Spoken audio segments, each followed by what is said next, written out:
আকাশে উড়বে ও সড়কেও চলবে আমিরের এই হেলিকপ্টার। শুধু তাই নয়, এটি চালাতে লাগবে না কোনো তেল, গ্যাস, মোবিল। আমি এটা মূলত তৈরি করছি, গাড়ি রাস্তাও চলবে, আকাশে উঠবে, গাড়ি চলবে, চার্জ হবে, তেল, মোবিল, গ্যাস দেয়া চলবে না। নিচে গাড়ির চাকা আর উপরে হেলিকপ্টারের পাখা। সড়কে দ্রুত গতিতে চলা, আকাশে মেঘের বুকে চলা সহ 3-in-1 এই যন্ত্র বানিয়েছেন 65 বছর বয়সী আমির হোসেন।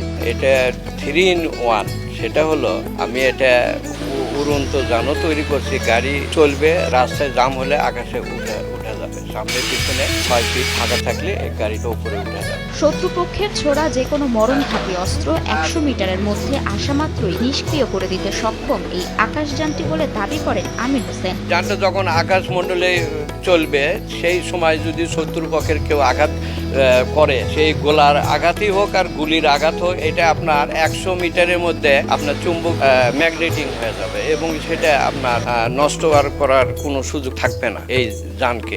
সাদা রঙের হেলিকপ্টারে রয়েছে দুটি পাখা, নিচে, সামনে দুটি ও পেছনে দুটি চাকা। চালক সহ 4 জনের অনায়াসেই বসার জায়গা। আর রাস্তায় চলতে চলতে ইচ্ছা হলেই আকাশের মেঘমালায় স্পর্শ করবে এই হেলিকপ্টার।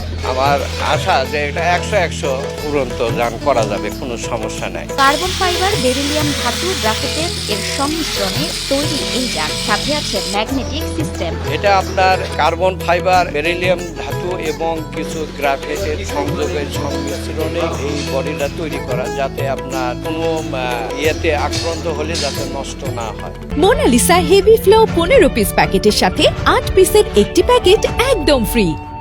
গত 3 বছর ধরে এই যন্ত্রের উপর নিজের শ্রম দিচ্ছেন আমির। তার সঙ্গ দিয়েছেন আরো বেশ কয়েকজন। খরচা হয়েছে 12 থেকে 14 লাখ টাকা। তবে এখানেই শেষ নয়, প্রয়োজন আরো 10 থেকে 12 লাখ টাকার। মনে করেন কাজের ফাঁকে ফাঁকে করছি, এই হিসেবে আমার এই বছর 3 মতো এটা সময় লাগছে। 12-14 লাখ টাকা খরচ হয়ে গেছে অলরেডি, আরো কম বেশি একটা খরচ হতে পারে। 7টি লিথিয়াম ব্যাটারি দিয়ে হাইব্রিড মোটর, এয়ার প্রোপেলার পাখা ঘোরাবে, চলবে আর চার্জ হবে। আমিরের আবিষ্কৃত হেলিকপ্টার একই সাথে ড্রোনেরও কাজ করবে। 7টি লিথিয়াম ব্যাটারি দিয়ে হাই ভোল্ট ফাংশন করা থাকবে এবং ওটা দিয়ে আপনার মূলত হাইব্রিড মোটর দিয়ে আপনার এয়ার প্রোপেলার খুব সুন্দরভাবে করা আছে। এটা আপনার পাখাগুলো ঘুরাবে এবং ওপরে আমরা উঠে যাব। আমরা ওই মেঘমালা পর্যন্ত হয়তো আমরা উঠে বেড়াতে পারবো। মেঘমালা মানে সাদা মেঘের যে আচ্ছন্ন হয়ে থাকে, এটা আমরা উপভোগ করতে পারবো ইনশাআল্লাহ। বগুড়া শহরের কাটনারপাড়া এলাকার কৃষি যন্ত্রবিজ্ঞানী আমির হোসেনের হাতেখড়ি হয় তার বাবা আব্দুল জব্বার ধনু মেকারের কাছে। এসএসসি পাশ করে ভর্তি হন বগুড়া পলিটেকনিক ইনস্টিটিউটে। বুয়েট থেকে রিভার্স ইঞ্জিনিয়ারিং ডিগ্রি ও জিটিজেড থেকে কৃষি সামগ্রী উদ্ভাবনের উপর প্রশিক্ষণ নেন তিনি। এর মধ্যে প্রায় অর্ধশত কৃষিযন্ত্র আবিষ্কার করেছেন তিনি।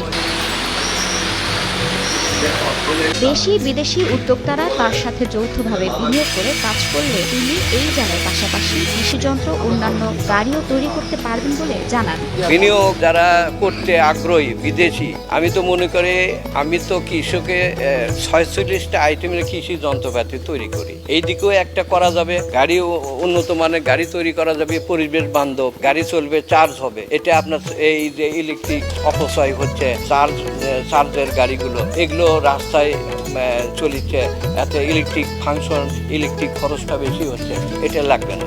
এছাড়াও আকাশযানটির বডি স্ট্রাকচার জ্যামিতিক মাপ অনুসারে তৈরি করা হয়েছে, তাই দুর্ঘটনারও কোনো সম্ভাবনা থাকবে না বলেও দাবি করেন আমির। এটা জ্যামিতিক মাপজোক এবং যেগুলো বিদেশি হেলিকপ্টারের মাপজোক এটাতে আছে। এদিকে বিদেশি হেলিকপ্টারের আদলে তৈরি এই যান দেখে উচ্ছ্বসিত এলাকাবাসী। ইয়ং জেনারেশন এবং যে কিশোরেরা আছে এরা দেখে উদ্ভাবিত হবে এবং তারাও হেলিকপ্টার বা এরকম প্রযুক্তি নিয়ে কিছু উদ্ভাবন করার চিন্তা করবে।